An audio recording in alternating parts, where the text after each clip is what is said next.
അയ്യപ്പൻ പ്രകൃതിയുടെ ശക്തിയാണ്. അപ്പോൾ അയ്യപ്പനെ മുതലെടുക്കാൻ പോയി കഴിഞ്ഞാൽ അയ്യപ്പൻ പിടിക്കും. അത് അയ്യപ്പ സംഗമത്തിൽ നിന്ന് തുടങ്ങിയതാണ്. അതിൻ്റെ പരിസമാപ്തിയാണ് ഇപ്പോൾ കണ്ടിരിക്കുന്നത്. അപ്പോൾ തീർച്ചയായിട്ടും നിരീശ്വരവാദികൾ പിണറായി വിജയൻ്റെയും മന്ത്രിസഭയിലെ ആൾക്കാരുടെയും ഇൻ്റഗ്രിറ്റിയെ ഞാൻ ചോദ്യം ചെയ്യുന്നില്ല. കാരണം അവർ ശരിക്കും നിരീശ്വരവാദികളാണ്, അവർ ദൈവ നിഷേധികളാണ്. അപ്പോൾ അതിൻ്റെ ഭാഗമായിട്ട് ദൈവ നിഷേധമാണ് അവർ തുടങ്ങിയത്. അവരുടെ ആശയത്തിൻ്റെ ഭാഗമാണ്, ആശയപരമായിട്ടാണ് അവർ ചെയ്തത്.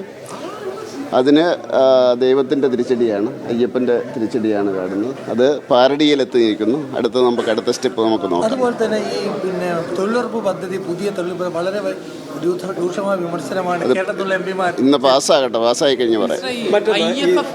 സിനിമകളുമായി ബന്ധപ്പെട്ട വലിയ വിവാദമുണ്ട്. അത് ചിലത് കാണണം, ചിലത് കാണണം. അല്ല, അത് നമ്മുടെ എൻ്റെ വകുപ്പല്ലത്.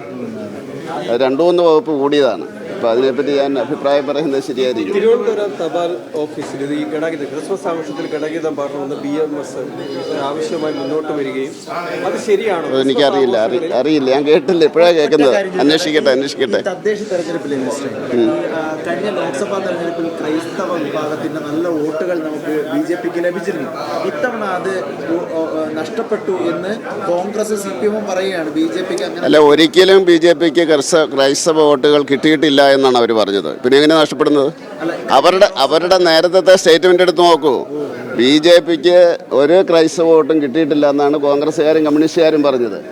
ഇപ്പം നഷ്ടപ്പെട്ടു എന്ന് പറയുന്ന അവസരത്തിൽ അത് തിരിച്ച് ചിന്തിച്ചാൽ മതി.